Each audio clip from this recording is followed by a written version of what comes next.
Welcome to the Operatory podcast, the podcast about burying the dinosaurs in dentistry, moving past outdated technology and procedures to find a better way. I am incredibly excited to be with you today, my man, Dave. Thank you for coming in. You got it, Bryan. I haven't even seen you, man, yeah, because of social distancing. This is probably the longest I haven't seen Dave in a long, long time. Yeah. It's good to be.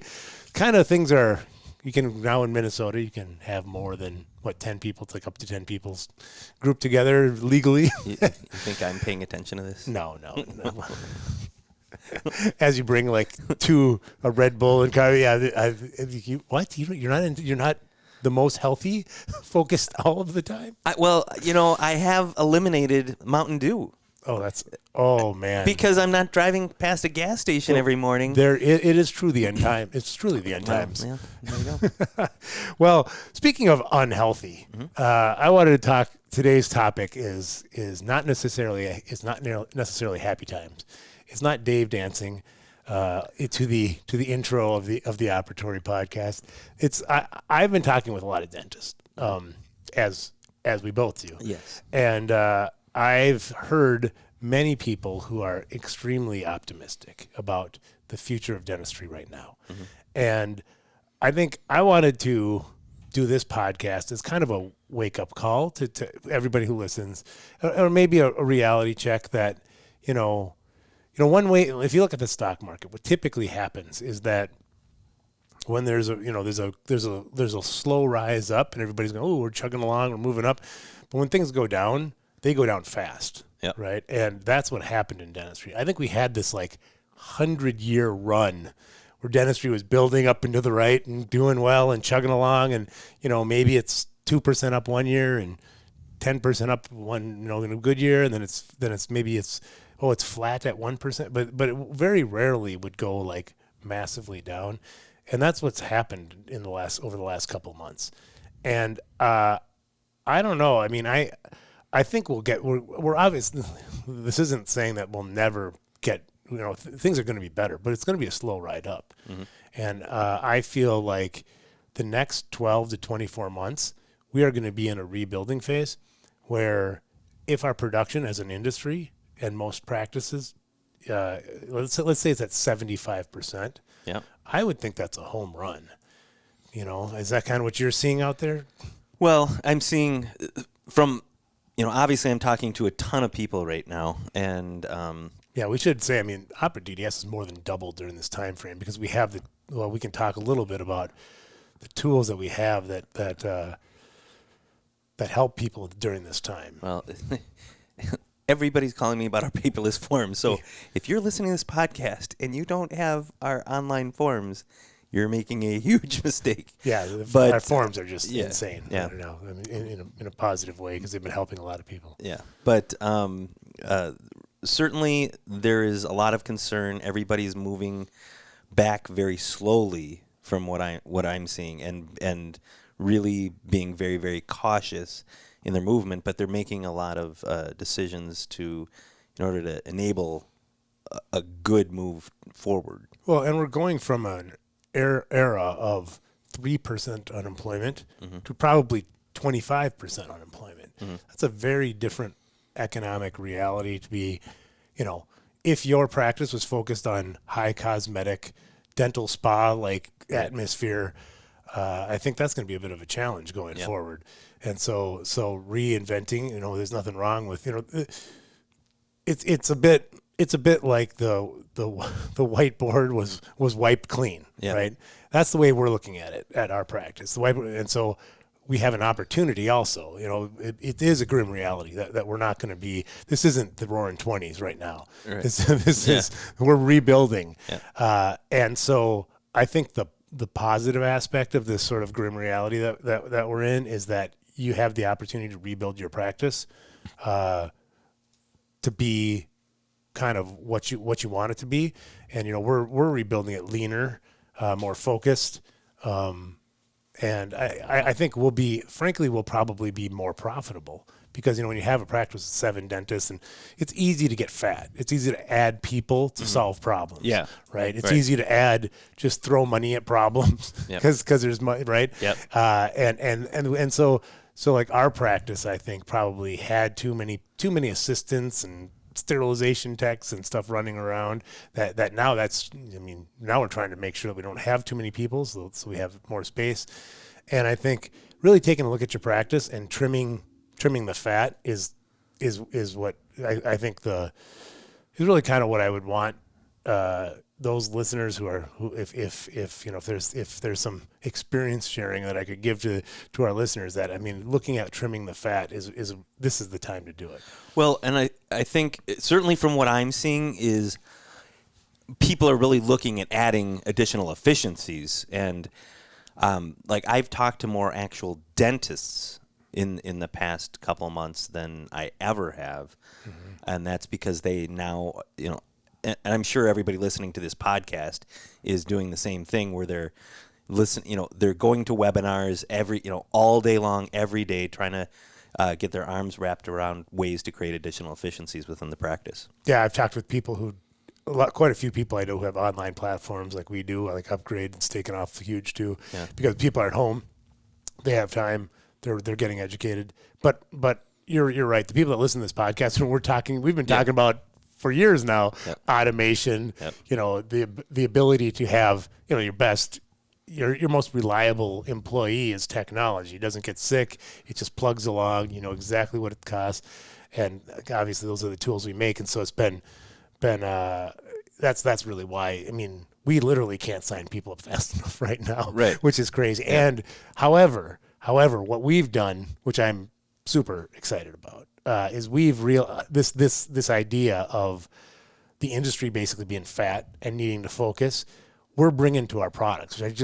I'm so excited that we're unveiling new pricing where it's all just you buy the features you want, and it's less, it's just focused on what you need, not what you don't. And we're unveiling a whole new platform called Tooth Apps, where we're going to have the most innovative applications in dentistry, all aggregated into one single location. And the Opera DDS pricing, where it's just forms and recall, forms and reviews. We did a little test, and to say it was successful, it was scaringly successful. And it turns out that people don't want to pay.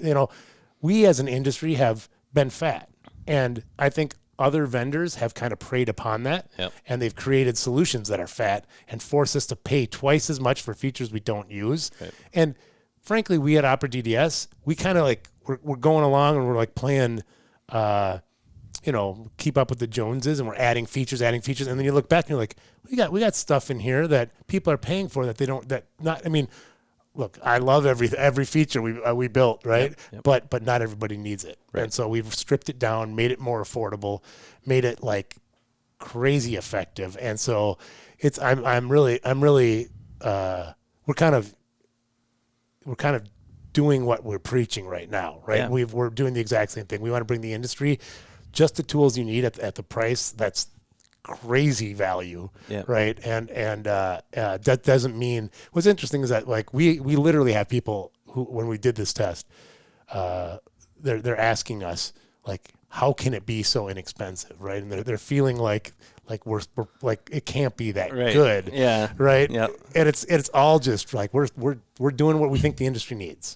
Yeah, well, and to that extent, as a company, we've always had an efficiency mentality. Creating a company as a bunch of people, a small group of people that are highly effective to really focus on being successful, and all going in the same direction. Oh, you mean we don't have 300 salespeople and a singular simple product that we're trying to show and take private equity money and just try to shove it down everybody's throat? Exactly. Oh, yeah, okay. And that's how almost everybody else does it. Right? Well, right. And you don't have a million investors that you have to report to. It makes a big difference in how this company runs. And so I've really had a fantastic experience selling the product as a result of that. Everybody that I talk to, it really sounds very genuine when you can start out your presentation saying our company is actually owned by a practicing dentist, and he created these things as a way to add additional efficiencies to his own practice. Well, I look back now. I mean, it's one of those things where you can, like Steve Jobs said, you can only connect the dots in reverse. Right. Right. And connecting the dots, frankly, it feels like we built this sort of this company because we have several products and stuff, but it's really was. We could not have positioned it better for what's going on right now. Right. And what I love about what we're doing, and our one of our core values is agile, being agile, and what we're doing is we're adjusting the sails like we always do to the wind of change, and the winds of change right now. And this is kind of the message that I want people to take home from is that this is the time to tighten down the ropes on your ship, right? To really get rid of the fat.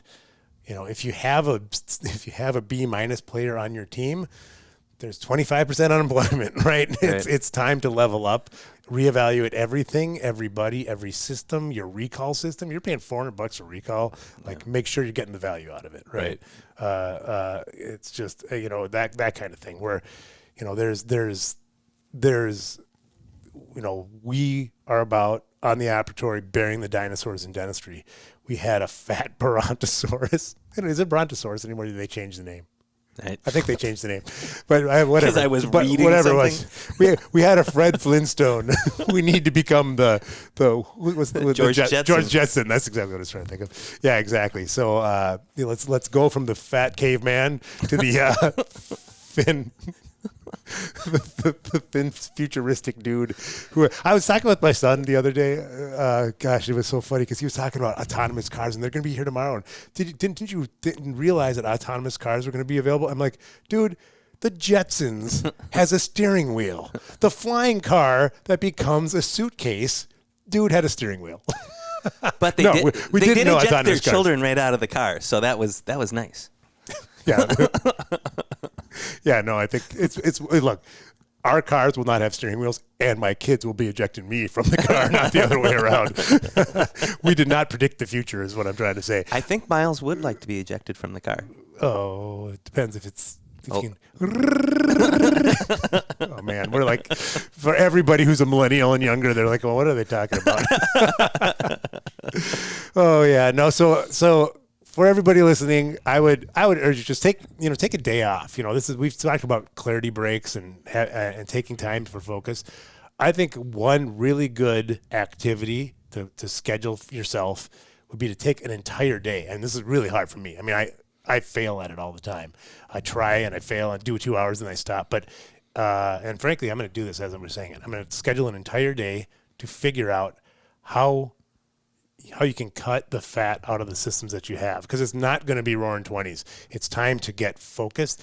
I think we can. We as an industry are going to come out of this, but it's going to be a lot. It's going to be a climb out, and those people who look at it pragmatically, not emotionally, and look and see what can I do to trim the fat, to get more focused. Look for technology that trim it down, get lean and get not mean but lean and supreme, and profitable. And I want to point something out to you and to the audience. When you have your breaks to be able to refocus on things, you change the physical environment that you're in. Oh, your most successful times that you do that, you actually leave town, go to a hotel, and just zone out, because changing your environment, your physical environment, is massively impactful to that process. So even if it's just an in-town, go stay at a hotel in your own town, that is going to make a huge impact on being successful with that. That is a huge point, Dave. Yeah. I'm glad you brought that up. Changing your environment completely changes things. Yep. And if you really want to take it to like another level, have a specific environment for a specific task. So when you go there, your central nervous system just goes, this is what I do here. Yep. Right. That could be a whole podcast in and of itself, my friend, because that's a key piece of advice that you gave our audience. So take some time, get a chalkboard, chalkboard. Get a whiteboard. Oh my God! Oh, As man. you park your dinosaur. Yeah, exactly. We're all about like going paperless. Get a chalkboard. Put away paper. Grab a big hunk of white chalk. Okay. Well, I actually use whiteboard now with Windows 10. There's a new feature called whiteboard. It's actually pretty good. So use that instead. Windows 10 Yeah. for dinosaur use. No. Well, thank you very much, Dave. All right. Appreciate it. You got it. Everybody stay safe out there.